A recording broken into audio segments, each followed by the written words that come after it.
The Goat with Three Kids. By Ion Creangă. Once upon a time, there was a goat who had 3 kids. The little one was hardworking and always listening to his mother, but the middle and the big kids were looking for trouble all the time. As the saying goes, there are 5 fingers on a hand, and not all of them are the same.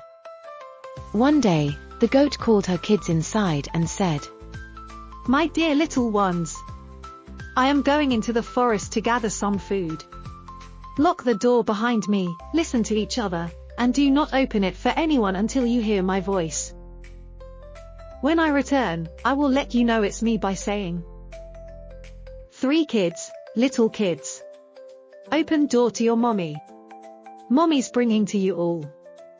Fresh grass on the lips. Milk and salt on the back." Did you hear what I said? Yes, Mother. Can I trust you? Don't worry, Mother. The eldest and the middle one answered, We are big boys, and what we say, we keep. If that's so, come give your mother a kiss. May God protect you from all evil, and stay safe. Go safely, Mother. said the youngest with tears in his eyes. May God help you return safely and bring us food. Then the goat left into the forest and the kids locked the door behind her. But, as the saying goes, walls have ears, and windows have eyes.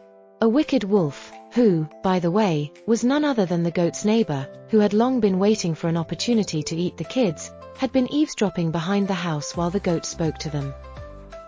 Good. Now is my chance. If they foolishly open the door for me, then so be it. I will feast on them. So he approached the door and began.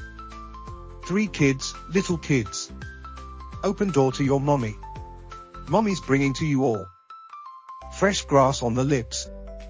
Milk and salt on the back. Hurry. Open up, my dear children. Quickly. Hey, Said the eldest. quick, open the door. Mother is here with food. Oh, no. Cried the youngest. Don't you dare open it. That is not Mother. I know her voice. Her voice is not so deep and hoarse, it is softer and sweeter. Hearing this, the wolf went to a blacksmith and had his tongue and teeth sharpened to make his voice thinner. Then he returned and started again. 3 kids, little kids. Open door to your mommy. Mommy's bringing to you all. Fresh grass on the lips. Milk and salt on the back. See, Said the eldest. who else could be? I will open the door, she must be tired and full of goodies. My brother. I feel it's not Mama. Please, don't open. Said the little one. Oh, nonsense. I am opening the door. The youngest, in fear, quickly climbed up the chimney and hid, pressing his nose against the soot. The middle kid crawled under a bench, trembling with fear. The big kid didn't open the door well, and in a blink of an eye the wolf ate him greedily. Then the wolf licked his lips and began searching the house. I could have sworn I heard more voices. Where are the others? Have they vanished into thin air? He looked around, but saw nothing. Well, this is a mystery. But never mind, let me rest a bit. So he laid down on the bench, but just as he did, the bench creaked. The middle kid, terrified and unable to stay quiet, blurted out. Bless you, Godfather. Aha! Got you. Come here, my dear. The wolf grabbed him by the ears and devoured him as well. Then he searched again, but found nothing. The youngest kid remained hidden in the chimney, silent and still. When the wolf left, the little kid went out the fireplace, blocked the door and started crying inconsolably over his brothers. Oh, my dear brothers. If only you had listened, you would still be alive. And poor mother doesn't even know what tragedy has struck us. Just then, the goat returned, exhausted but carrying food. She approached and said, 3 kids, little kids. Open door to your mommy. Mommy's bringing to you all. Fresh grass on my lips. Milk and salt on my back. The youngest kid rushed to open the door and threw himself into her arms, crying desperately, and started to tell the sad story to his mother.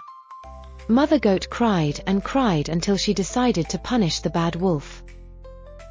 She sat and thought about how to set a trap and what she could do.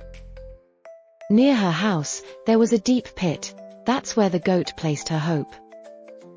And with that, she tucked her dress into her belt, rolled up her sleeves, stoked the fire, and got to cooking.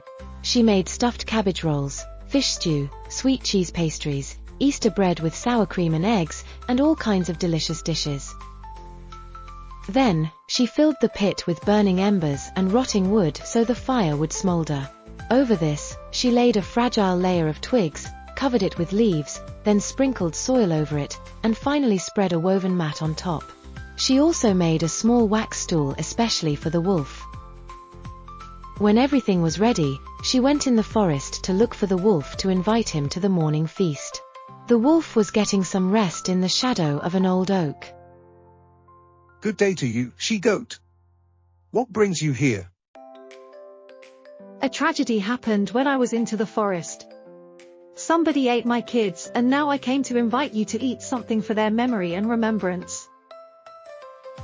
I feel sorry for your loss. They went to the goat's house, and while Mother Goat was crying in pain, the wolf was pretending that he was very shocked by the news and tried all the time to blame the bear for what had happened. Back at the house, Mother Goat invited the wolf to sit on the wax chair and started bringing him food. The wolf eagerly began to eat. Gulp, gulp, gulp, he swallowed the stuffed rolls whole. And just as he was feasting, bam, he suddenly fell into the burning pit. The wax stool had melted, and the thin cover over the pit was not strong enough. It was made just right for him. Get me out of here. I am burning alive. Burn there, wolf, just as my heart burned in my chest with pain for my children. Don't let me die. Have mercy. Did you have mercy for my kids? The news about the wolf's death soon traveled through the forest and were heard by all the goats. And all the goats were pleased with the well-deserved end of the bad wolf. And so, justice was served, and the cunning wolf met his fate. From that day on, the animals of the forest learned an important lesson: evil deeds never go unpunished, and those who seek to harm others will eventually face the consequences of their actions. As for Mother Goat and her little one, they lived peacefully, always remembering to be cautious but never letting fear rule their hearts. The end.